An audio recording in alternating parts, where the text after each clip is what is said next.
I was calm that night, little suspecting the meaning of the minute gleam I had seen, and all that it would presently bring. Ogilvy watched till 1, and then gave it up, and we lit the lantern and walked over to his house. Down below in the darkness were Ottershaw and Chertsey, and all their hundreds of people, sleeping in peace. The chances against anything manlike on Mars are 1,000,000 to 1. It's vulgar to think we have inhabitants who are trying to signal us. I think we're seeing a heavy shower of meteorites, or that a huge volcanic explosion is in progress. It's unlikely evolution has followed the same direction on the 2 planets, ours and the red one, isn't it? Poor man. Hundreds of observers saw the flame that night, and the night after, about midnight, and again the next. And so for 10 nights, a flame each time. Why the shots ceased after the 10th, no one on Earth has attempted to explain. No one suspected as those missiles the Martians had fired at us drew earthward, rushing now at a pace of many miles a second through the empty gulf of space, hour by hour, day by day, nearer and nearer. It seems to me now almost incredibly wonderful that with that swift fate hanging over us, men could go about their petty concerns as they did. I spent my time learning to ride a bicycle. I can't keep this thing balanced. You're getting there. Just a little more practice and you'll be racing across the countryside. Yeah, speaking of racing, look at that. It's a falling star. We should go and see where it lands. Where it lands? I think it's a meteorite. It left an odd green trail.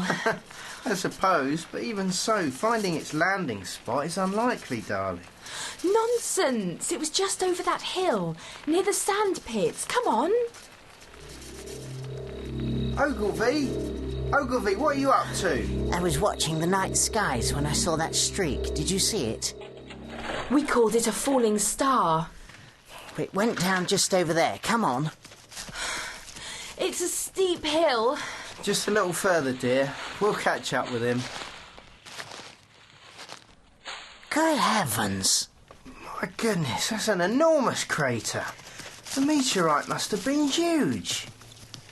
Not a meteorite, look. Let me lift my lantern a bit higher. It's been made by the impact of a projectile.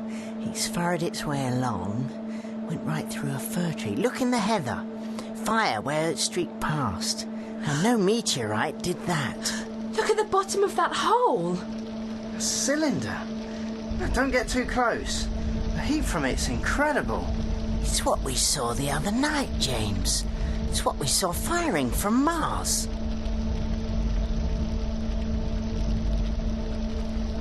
We must have sat for hours watching the glow from the thing slowly fade. Then, as the dawn neared...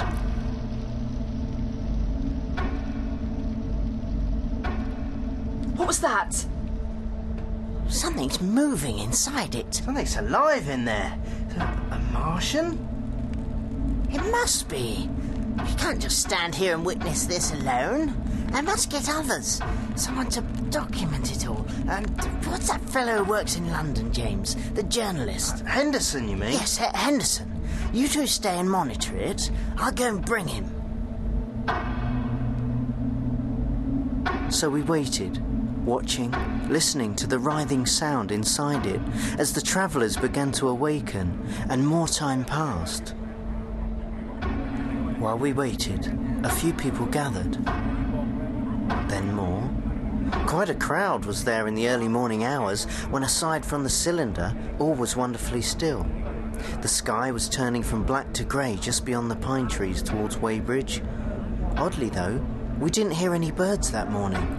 There was certainly no breeze stirring. Finally, the faint movements from within the cindery cylinder increased. The ash on the outside of it, it's moving. It's the end of the cylinder. What's it doing? It's rotating. The top of it, look. Rotating. The Martian within is unscrewing it. You see, Henderson? I told you it